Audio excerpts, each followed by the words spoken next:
혹시 이런 경험 있으신가요? 매물 사이트 열어보면서 수익률 계산해보고 이 정도면 괜찮은데 싶었던 적 있으시죠? 그런데 막상 현장에 가보면 뭔가 느낌이 이상해서 선뜻 결정을 못했던 적도 있으시죠? 그러면서 결국 이런 생각 한 번쯤 해보셨을 겁니다. 도대체 공실 안 나는 지역이 어디야? 다가구 투자 알아보는 분들이라면 거의 다 이 과정을 거칩니다. 그래서 오늘은 다가구를 선택하실 때 궁금해하시는 질문에 대해서 이야기해 드리도록 하겠습니다. 이 영상 끝까지 보시면 적어도 다가구 선택을 잘못하는 일은 없으실 겁니다. 다가구 투자를 알아보는 분들이 가장 먼저 던지는 질문이 있습니다. 어디 사야 공실이 안 나고 어느 지역이 안전할까요? 그런데 대부분은 처음에 이 질문의 답을 숫자에서 찾습니다. 월세가 얼마 나오는지, 수익률은 몇 %인지, 매매가는 저렴한지, 그렇게 계산기를 두드리다가 이런 생각을 합니다. 이 정도면 괜찮은데?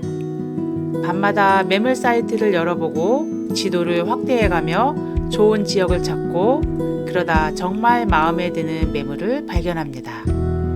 가격도 생각보다 괜찮고 겉으로 보기엔 월세도 잘 나올 것 같습니다.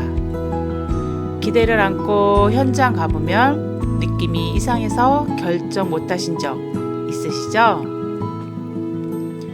한낮인데도 골목이 너무 조용합니다.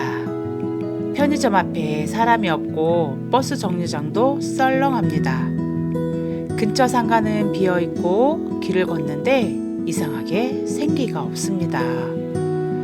그 순간 이런 생각이 스칠 거예요. 여기 진짜 사람이 살까?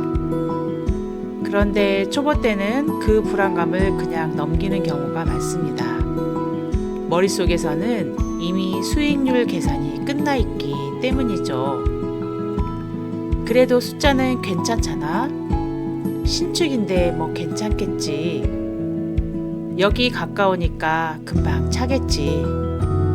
그런데 현실은 생각보다 훨씬 냉정합니다.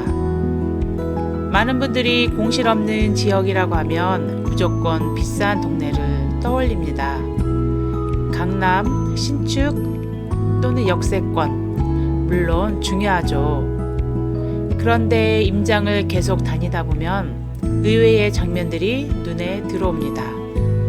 건물은 정말 깔끔합니다. 엘리베이터도 새 것이고 외관도 예쁘고 옵션도 최신식입니다. 그런데 이상하게도 임대 현수막이 몇 달째 그대로인 경우. 왜 그럴까요? 처음엔 월세가 비싼 탓이라고 생각을 했습니다. 그런데 자세히 들여다보면 그 동네 자체에 사람이 오래 머물 이유가 없습니다. 퇴근 시간이 되면 사람들이 빠져나가고 밤이 되면 거리가 텅 빕니다. 생활 인프라도 빈약합니다. 한마디로 사람이 잠깐 스쳐가는 지역인 겁니다. 반대로 오래된 건물인데도 꾸준히 세입자가 들어오는 곳들도 있어요. 처음엔 의아하죠? 건물도 낡고 외관도 화려하지 않습니다. 그런데 공실이 잘 나지 않습니다. 가만히 관찰해보면 공통점이 보이죠. 퇴근 시간에도 사람들이 걷고 밤에도 편의점 불이 켜져 있고 식당엔 혼자 밥 먹는 사람들이 있습니다. 버스는 계속 다니고 세탁소는 살아있고 동네의 생활이 이어지고 있습니다. 별거 아닌 풍경처럼 보이죠. 그런데 실제 월세 수익은 바로 이런 생활 흐름 위에서 만들어진답니다. 여기서 많은 분들이 놓치는 게 있어요. 다가구는 건물을 사는 게 아니라 사람의 흐름을 사는 것이라는 점입니다. 아무리 신축이라도 사람 흐름이 약하면 공실은 생각보다 빨리 옵니다. 반대로 조금 오래됐더라도 사람들이 계속 살아야 할 이유가 있는 지역은 꾸준히 버팁니다. 그래서 경험 있는 투자자들은 건물보다 먼저 이 질문을 던진다고 합니다. 왜 사람들이 여기서 살려고 할까? 직장 때문인가? 학교 때문인가?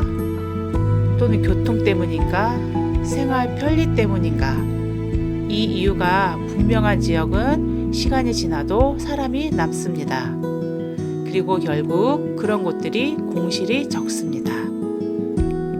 초보 때는 이런 걸 잘 보지 못하죠. 대부분 건물 자체에 집중하기 때문이에요. 연식이 몇 년인지, 외관은 어떤지, 수익률은 얼마인지 물론 중요합니다. 그런데 그것보다 더 중요한 건 사람이 떠나지 않는 이유입니다. 어떤 지역은 지하철이 조금 멀어도 근처 산업단지 덕분에 수요가 꾸준합니다. 어떤 곳은 대학교 인근이라 임차인이 계속 순환됩니다. 반대로 신축인데도 애매한 위치에 있으면 생각보다 빨리 공실이 생깁니다. 그런데 많은 분들이 이 차이를 공실이 난 뒤에야 체감합니다. 공실이 무서운 이유는 단순히 월세가 안 들어오는 게 아닙니다. 대출 이자는 계속 나가고 관리비도 나가고 버티는 시간이 길어질수록 심리가 흔들리기 시작합니다. 그래서 다가구는 처음 들어갈 때 이 질문을 해야 한다는 말이 나오는 겁니다. 사람이 계속 들어올 이유가 있는 지역인가? 결국 부동산은 숫자만 보는 사람이 아니라 사람 사는 흐름을 읽는 사람이 끝까지 살아남는 시장인지도 모릅니다. 다가구를 볼 때 화려한 건물보다 먼저 봐야 할 건 어쩌면 이 질문 하나입니다. 이 동네는 사람이 떠나는 곳인가? 아니면 계속 모이는 곳인가? 공실 없는 지역의 답도 결국 거기서 시작됩니다.